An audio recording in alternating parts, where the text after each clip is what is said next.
अश्विन कृष्ण पक्षाच्या संकष्ट चतुर्थीला करक चतुर्थी असेही म्हणतात.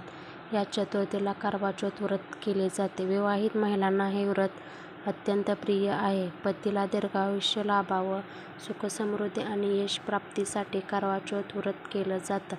हे व्रत सौभाग्य आणि संतती सौख्य देतं. या व्रतामध्ये शिव, पार्वती, कार्तिकेय, गणेश आणि चंद्रदेवतेची पूजा करण्याची परंपरा आहे. चंद्रोदयानंतर महिला चंद्रदर्शन घेऊन चंद्राला अर्घ्य देतात. चंद्रपूजनानंतरच पाणी आणि अन्न ग्रहण केलं जातं. या व्रताचं महात्म्य महाभारतात वर्णिलेलं आहे. काय आहे महाभारतातील कथा? महान योद्धा अर्जुन निलगिरी पर्वतावर तपश्चर्या करण्यासाठी गेले होते. त्यांच्या तपश्चर्येमध्ये अनेक विघ्न आणि अडथळे येऊ लागले. यातून मार्ग काढण्यासाठी द्रौपदीने भगवान श्रीकृष्णाचं स्मरण केलं. भगवान श्रीकृष्ण समोर आल्यावर द्रौपदीने मदत मागितली. यावर भगवान श्रीकृष्ण म्हणाले, एकदा माता पार्वतीनेही हाच प्रश्न महादेवाला विचारला होता. महादेवाने सांगितले, करवा चौथ व्रत हे विवाहित स्त्रियांच्या गृहस्थी जीवनात येणाऱ्या अडचणी व समस्या यांना दूर करणारं व्रत आहे. हे व्रत केल्याने पित्त प्रकृतीचा त्रासही दूर होतो. आणि मग श्रीकृष्णाने द्रौपदीला एक कथा सांगितली. सतयुगात एका धर्मपरायण आणि सत्यवादी ब्राह्मणाला 7 पुत्र आणि 1 कन्या होती. कन्या मोठी झाल्यावर तिचा विवाह झाला. तिने अश्विन करक चतुर्थीला करवा चौथचा उपवास आणि व्रत ठेवलं. व्रतादिवशी सगळे भाऊ बहिणीस भेटायला गेले. 7 भावांचं बहिणीवर अत्यंत प्रेम होतं.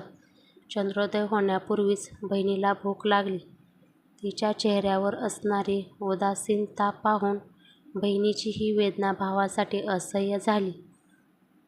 त्याने काही उपायांचा विचार सुरू केला. आधी त्याने बहिणीला चंद्रोदयाच्या आधी जेवण्याचा आग्रह केला, पण बहिणीने आग्रह मान्य केला नाही. तेव्हा भावाने युक्ती लढवत पर्वतावर एका पिंपळाच्या झाडाखाली दिवा लावला आणि म्हणाले, बघ, चंद्र उगवला आहे. उठ आणि पाणी अर्पण करून अन्न ग्रहण कर. तो दूरवरचा दिवा पाहून बहिणीसही चंद्रोदयाचा भास झाला आणि ती उठली. चंद्राला पाणी दिले आणि जेवण केले. जसं तिने अन्न ग्रहण केले तसे लगेच पतीचा मृत्यू झाला. ती रडू लागली आणि ओरडू लागली. सदैवाने इंद्रदेव, पत्नी इंद्राणी व देवदासींसोबत तिथून जात होत्या. रडण्याचा आवाज ऐकून त्या तिथे गेल्या आणि तिला रडण्याचे कारण विचारले. ब्राह्मण कन्येने सर्व सांगितले. हे सांगितल्यावर इंद्राणी म्हणाली, करवा चौथच्या उपवासात तू चंद्रोदयापूर्वीच पाणी आणि अन्न ग्रहण केलेस.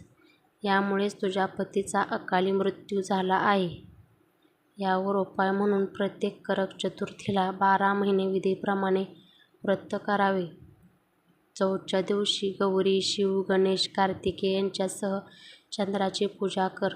जर तू चंद्राला अर्घ्य अर्पण केले आणि चंद्रोदयानंतर अन्न आणि पाणी घेतले तर तुमचा नवरा नक्कीच जिवंत होईल. ब्राह्मण मुलीने करवा चौथचे व्रत 12 महिने विधीनुसार नित्यनेमाने केले. या व्रताच्या प्रभावाने तिचा मृत पती पुन्हा जिवंत झाला.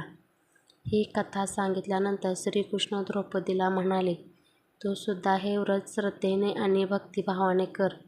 पत्नीने हे व्रत केल्यास पतीस दीर्घायुष्य आणि सर्व दुःख दूर होऊन सुख, सौभाग्य आणि ऐश्वर्य प्राप्त होते.